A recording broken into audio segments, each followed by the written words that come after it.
Ongoing war of words, Tamil Nadu Chief Minister M.K. Stalin has slammed the BJP. Taking on social media platform X, Tamil Nadu Chief Minister said that the BJP has turned the Election Commission into its poll rigging machinery. What happened in Bengaluru's Mahadevapura is not an administrative lapse, it is a calculated conspiracy to steal the people's mandate. Tamil Nadu Chief Minister further demanded the immediate release of complete machine readable voters roll for every state, an end to politically driven deletion and an independent probe into this subversion of our democracy.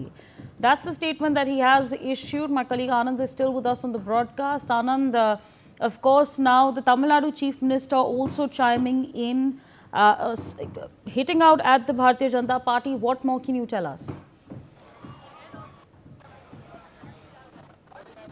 Yeah, Asawari, look, DMK, which is also the partner of the India bloc at this in the national capital to take on the NDA government at the center. So clearly, M.K. Stalin, who is also the DMK chief and Tamil Nadu chief minister, has today taken a swipe at the central government, and he has said that how BJP has turned the election commission into its poll rigging machinery, and it has said that what happened in Bengaluru's Mahadevapura assembly seat is a kind of evidence that Rahul Gandhi had put forth, and he has said that the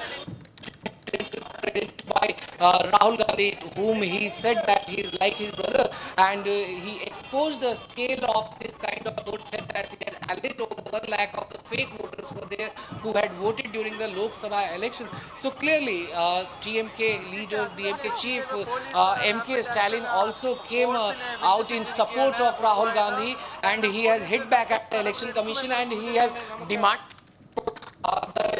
the digital voter rolls of the election commission that was there during the Lok Sabha election. It was a demand that Rahul Gandhi had put forth yesterday, and now this demand has also been backed by M.K. Stalin.